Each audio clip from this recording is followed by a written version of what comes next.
الرحيم. ألف لام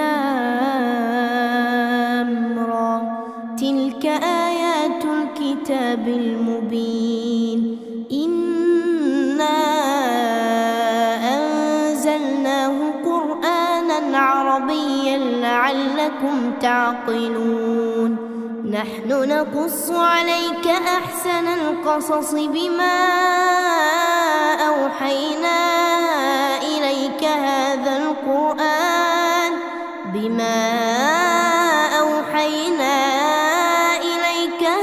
القرآن وإن كنت من قبله لمن الغافلين. إذ قال يوسف لأبيه يا أبت إني رأيت 11 كوكبا والشمس والقمر رأيتهم لي ساجدين.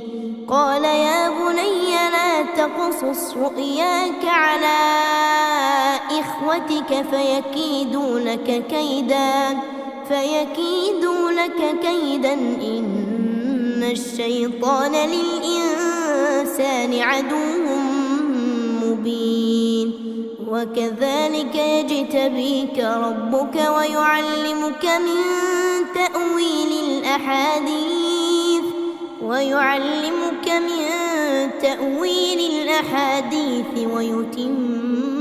نعمته عليك وعلى آل يعقوب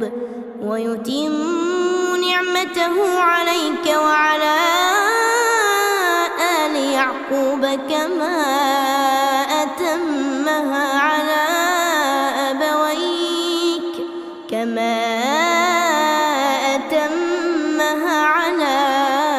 أبويك من قبل إبراهيم وإسحاق إن ربك عليم حكيم. لقد كان في يوسف وإخوته آيات للسائلين. إذ قالوا ليوسف وأخوه أحب إلى أبينا منا ونحن عصبة إن أبانا لفي ضلال مبين. اقتلوا يوسف أو اطرحوه أرضا يخل لكم وجه أبيكم وتكونوا من بعده قوما صالحين. قال قائل منهم لا تقتلوا يوسف وألقوه في غيابة الجب يلتقطه بعض السيارة إن كنتم فاعلين. قالوا يا أبانا ما لك لا تأمنا على يوسف وإنا له لناصحون. أرسله معنا غدا يرتع ويلعب وإنا له لحافظون. قال إني ليحزنني أن تذهبوا به وأخاف أن يأكله الذئب وأنتم عنه غافلون. قالوا لئن أكله الذئب ونحن عصبة إنا إذا لخاسرون. فلما ذهبوا به وأجمعوا أن يجعلوه في غيابة الجب وأوحينا إليه لتنبئنهم بأمرهم هذا وهم لا يشعرون. وجاءوا أباهم عشاء يبكون. قالوا يا أبانا إنا ذهبنا نستبق وتركنا يوسف عند متاعنا فأكله الذئب وما أنت بمؤمن لنا ولو كنا صادقين. وجاءوا على قميصه بدم كذب قال بل سولت لكم أنفسكم أمرا فصبر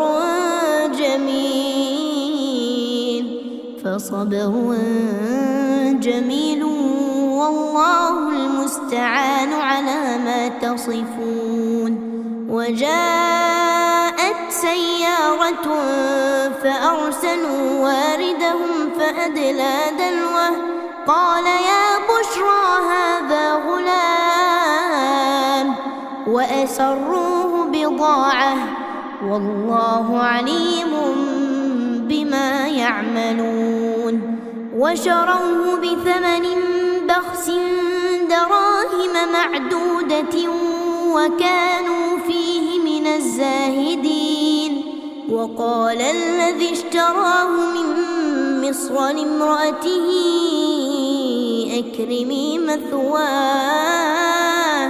أكرمي مثواه عسى أن ينفعنا أو نتخذه ولدا.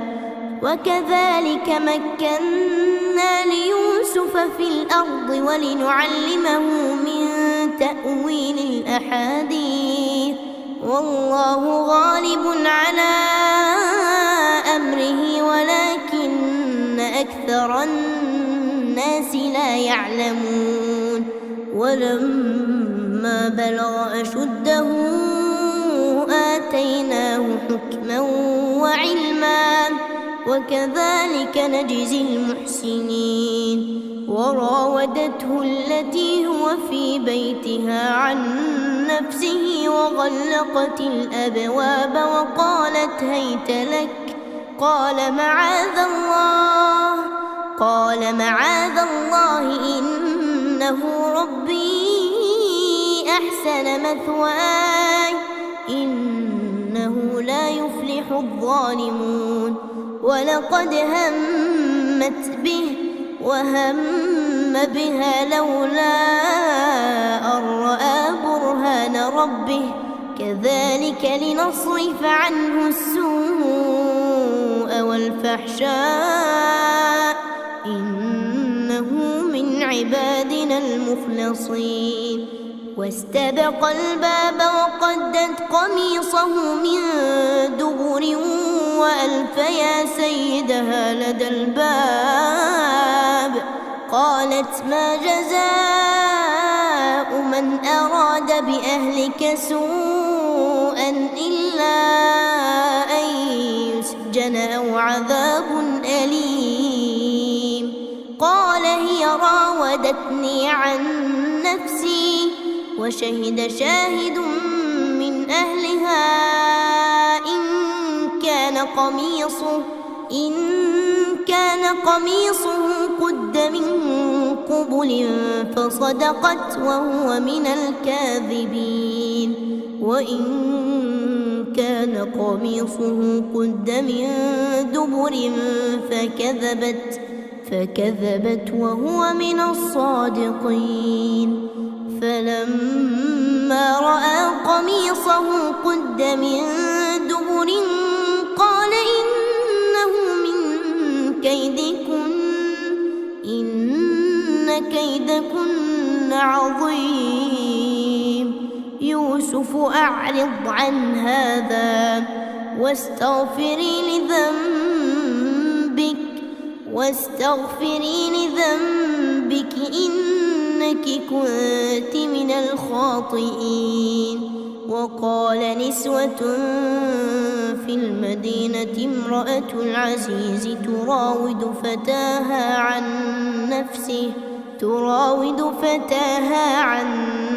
نفسه قد شغفها حبا إنا لنراها في ضلال مبين. فلما سمعت بمكرهن أرسلت إليهن وأعتدت لهن متكئا وآتت كل واحدة منهن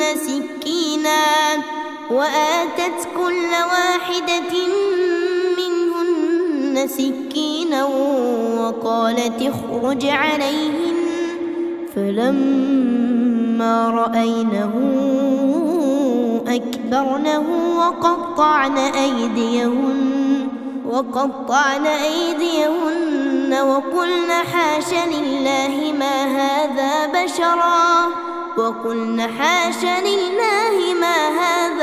بشرا إن هذا إلا ملك كريم.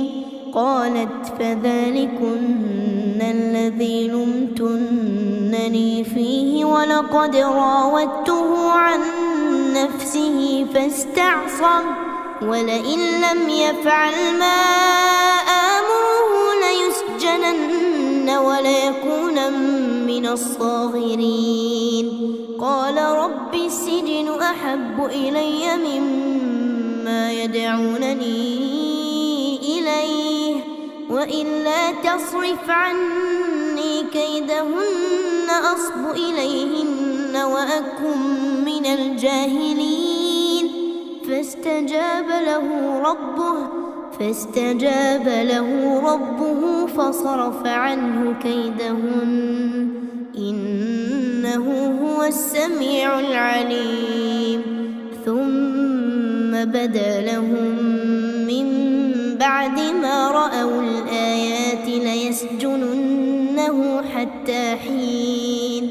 ودخل معه السجن فتيان قال أحدهما إني أراني أعصر خمرا وقال الآخر إني أراني أحمل فوق رأسي خبزا تأكل الطير منه نبئنا بتأويله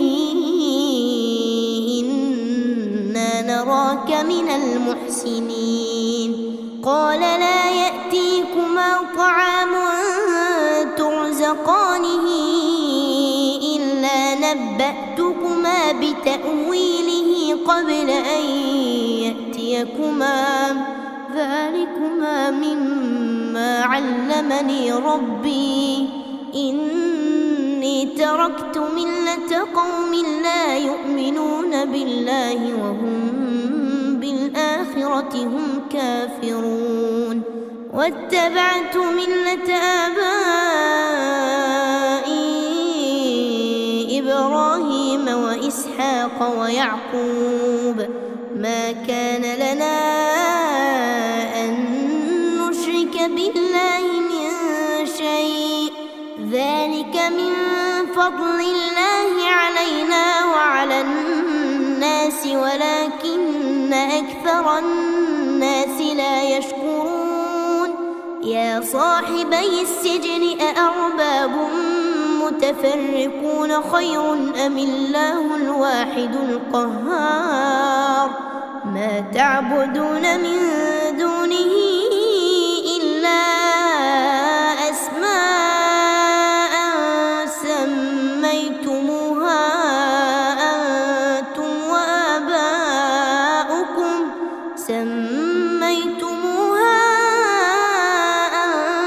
وآباؤكم ما أنزل الله بها من سلطان إن الحكم إلا لله أمر ألا تعبدوا إلا إياه ذلك الدين القيم ولكن أكثر الناس لا يعلمون. يا صاحبي السجن أما أحدكما فيسقي ربه خمرا وأما الآخر فيصلب فتأكل الطير من رأسه قضي الأمر الذي فيه تستفتيان وقال للذي ظن أنه ناج منهما اذكرني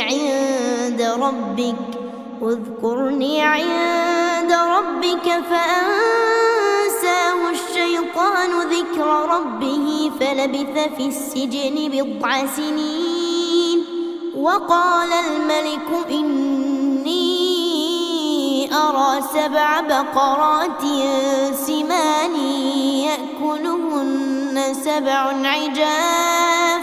يأكلهن 7 عجاف و7 سنبلات خضر وأخر يابسات يا أيها الملأ أفتوني في رؤياي إن كنتم للرؤيا تعبرون قالوا أضغاث أحلام وما نحن بتأويل الأحلام بعالمين وقال الذي نجا منهما وادكر بعد أمة أنا أنبئكم بتأويله فأرسلون يوسف أيها الصديق أفتنا في 7 بقرات سمان يأكلهن 7 عجاف و7 سنبلات خضر وأخر يابسات لعلي أرجع إلى الناس لعلهم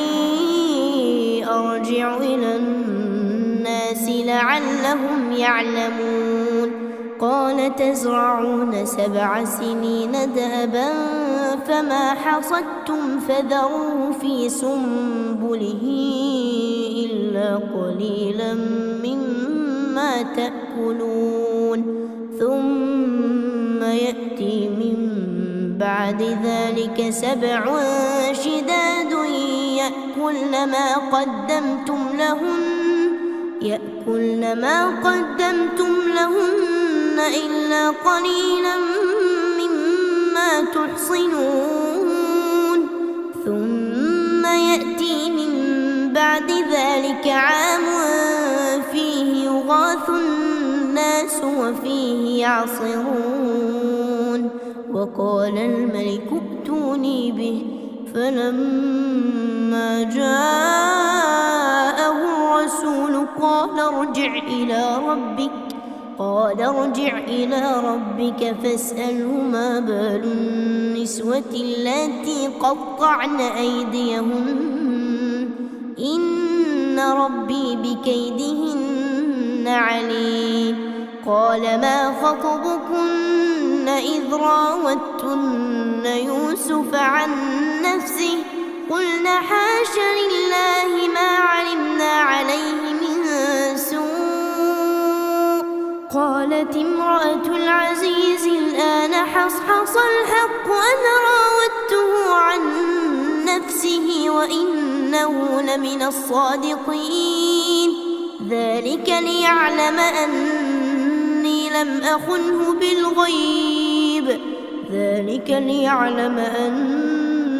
لم أخنه بالغيب وأن الله لا يهدي كيد الخائنين وما أبرئ نفسي إن النفس لأمارة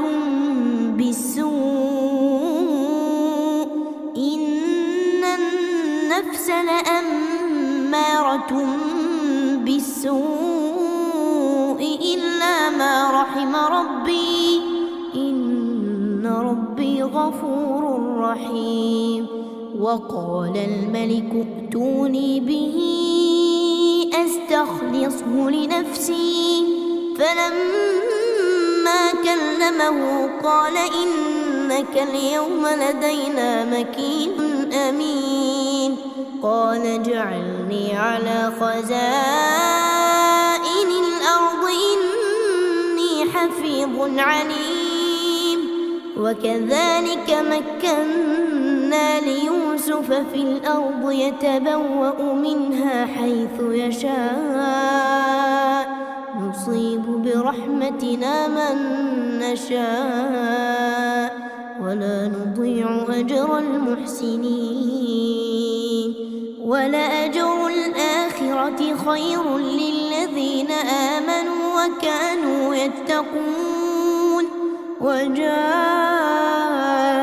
إخوة يوسف فدخلوا عليه فعرفهم وهم له منكرون ولما جهزهم بجهازهم قال ائتوني بأخ لكم من أبيكم ألا ترون أني أوفي الكيل وأنا خير المنزلين فإن لم تأتوني به فلا كيل لكم عندي ولا تقربون قالوا سنراود عنه أباه وإنا لفاعلون وقال لفتيانه اجعلوا بضاعتهم في رحالهم لعلهم يعرفونها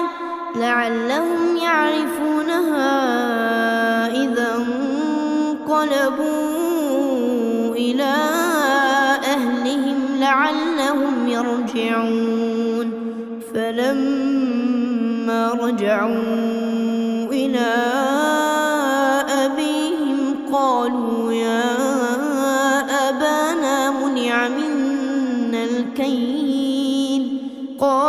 يا أبانا منع منا الكيل فأرسل معنا أخانا نكتل وإنا له لحافظون قال هل آمنكم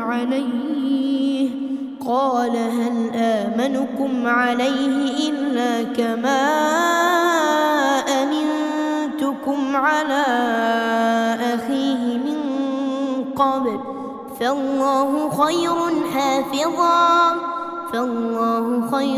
حافظا وهو أرحم الراحمين ولما فتحوا متاعهم وجدوا بضاعتهم ردت إليهم قالوا يا أبانا ما نبغي هذه بضاعتنا ردت إلينا ونمير أهلنا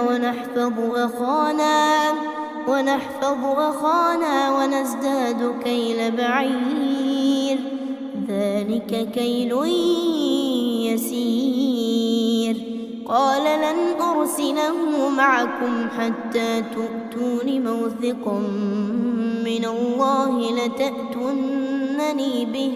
لتأتونني به إلا أن يحاط بكم فلما آتوا موثقهم قال الله على ما نقول وكيل وقال يا بني لا تدخلوا من باب واحد وادخلوا من أبواب متفرقة وما أغني عنكم من الله من شيء إن الحكم إلا لله عليه توكلت وعليه فليتوكل المتوكلون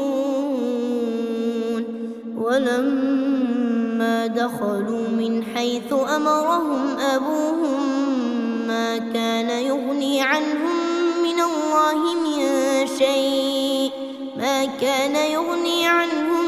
من الله من شيء إلا حاجة في نفس يعقوب قضاها وإنه لذو علم لما علمناه ولكن أكثر الناس لا يعلمون ولما دخلوا على يوسف آوى إليه أخاه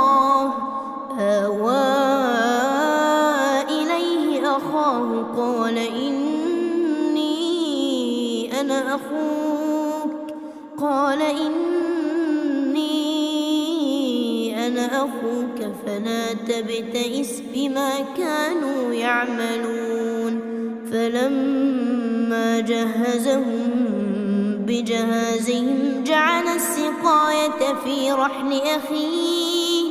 جعل السقاية في رحل أخيه ثم أذن مؤذن أيتها العير إنكم لسارقون قالوا وأقبلوا عليهم ماذا تفقدون قالوا نفقد صواع الملك ولمن جاء به حمل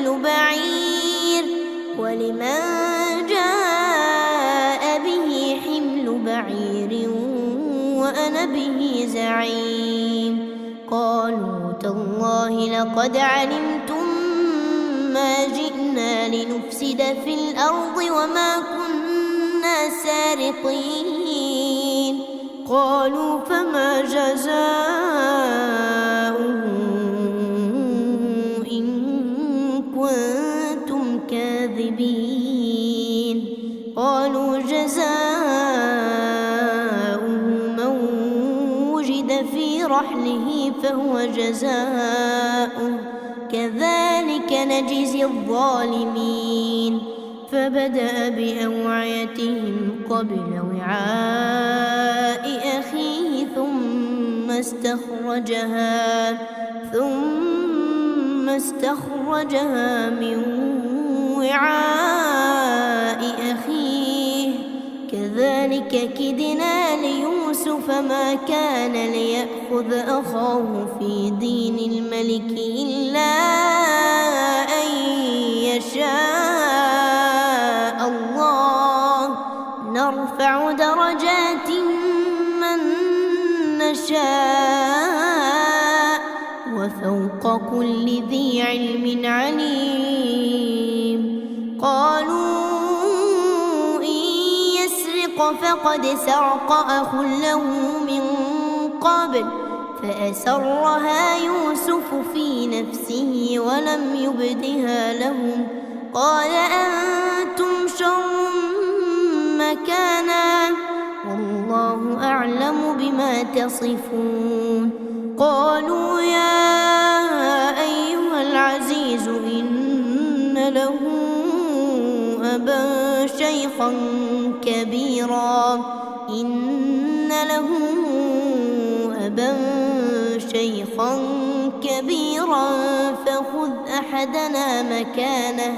فخذ أحدنا مكانه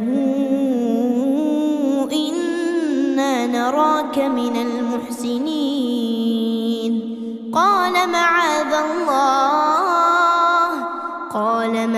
الله أن نأخذ إلا من وجدنا متاعنا عنده إنا إذا لظالمون فلما استيئسوا منه خلصوا نجيا قال كبيرهم ألم تعلموا أن أباكم قد أخذ عليكم موثقا من الله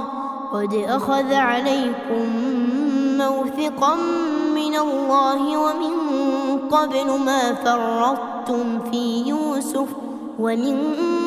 ما فرطتم في يوسف فلن أبرح الأرض حتى يأذن لي أبي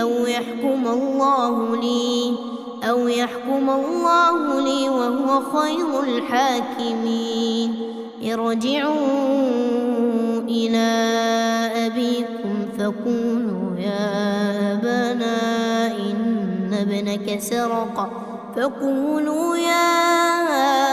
أبانا إن ابنك سرق وما شهدنا إلا بما علمنا وما كنا للغيب حافظين واسأل القرية التي كنا فيها والعير التي أقبلنا فيها وإنا لصادقون قال بل سولت لكم أنفسكم أمرا فصبر جميل عسى الله أن يأتيني بهم جميعا إنه هو العليم الحكيم. وتولى عنهم وقال يا أسفا على يوسف وابيضت عيناه من الحزن فهو كظيم. قالوا تالله تفتأ تذكر يوسف حتى تكون حرضا أو تكون من الهالكين. قال إنما أشكو بثي وحزني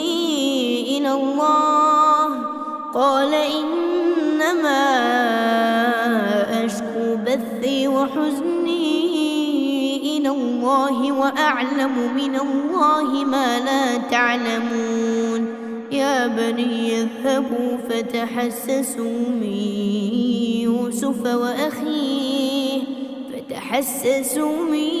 يوسف وأخيه ولا تيأسوا من روح الله إنه لا ييأس من روح الله إلا القوم الكافرون.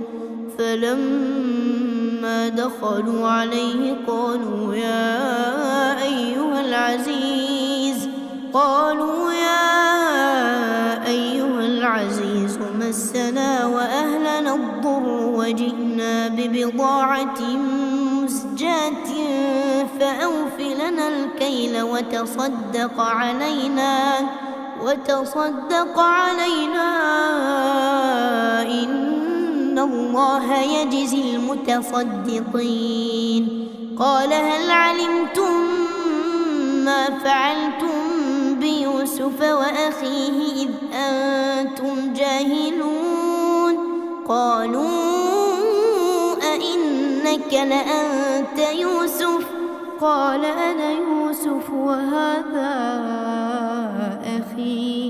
وهذا أخي قد من الله علينا إنه من يتق ويصبر فإن الله لا يضيع أجر المحسنين. قالوا تالله لقد آثرك الله علينا وإن كنا لخاطئين. قال لا تثريب عليكم اليوم يغفر الله لكم وهو أرحم الراحمين. اذهبوا بقميصي هذا فألقوه على وجه أبي يأت بصيرا وأتوني بأهلكم أجمعين. ولما فصلت العير قال أبوهم إني لأجد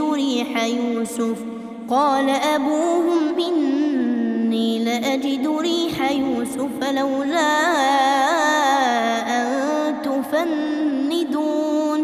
قالوا تالله إنك لفي ضلالك القديم. فلما أن جاء البشير ألقاه على وجهه فارتد بصيرا. قال ألم أقل لكم إني أعلم من الله ما لا تعلمون؟ قالوا يا أبانا استغفر لنا ذنوبنا إنا كنا خاطئين. قال سوف أستغفر لكم ربي إنه هو الغفور الرحيم.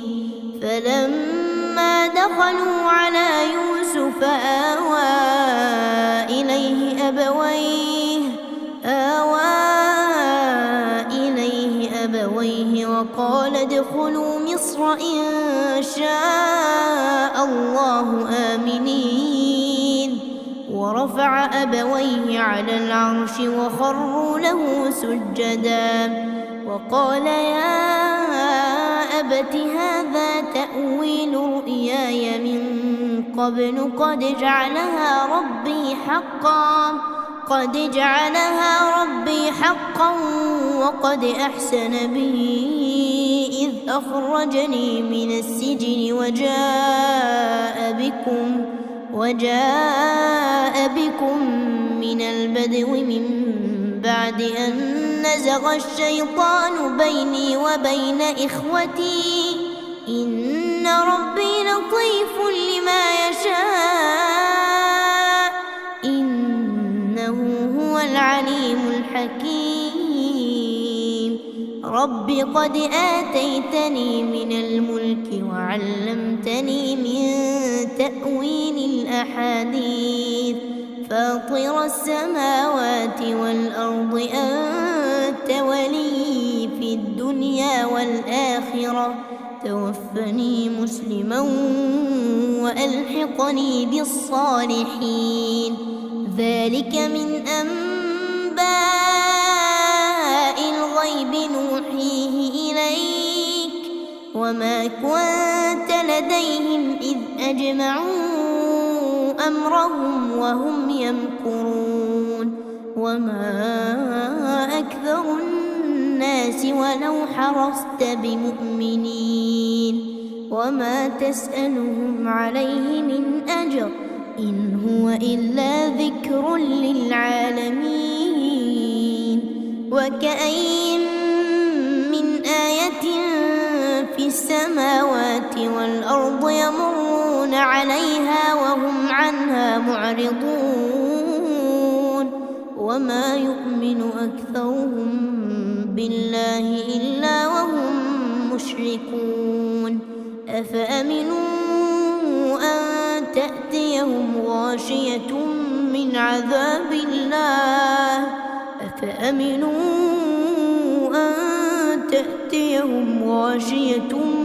من عذاب الله أو تأتيهم الساعة بغتة وهم لا يشعرون قل هذه سبيلي أدعو إلى الله على بصيرة أنا ومن اتبعني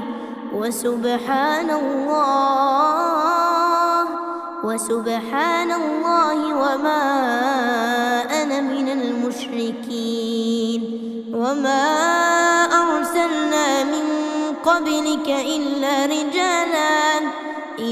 رجالا نوحي إليهم من أهل القرى أفلم يسيروا في الأرض فينظروا كيف كان عاقبة الذين من قبلهم ولدار الآخرة خير للذين اتقوا أفلا تعقلون حتى إذا استيأس الرسل وظنوا أنهم قد كذبوا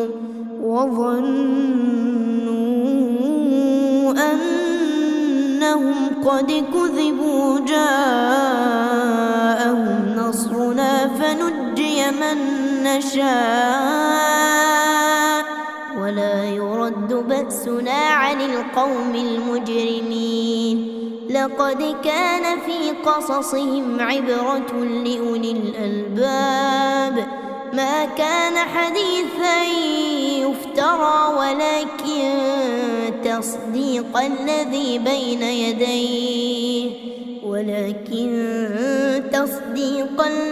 بين يديه وتفصيل كل شيء وهدى ورحمة لقوم يؤمنون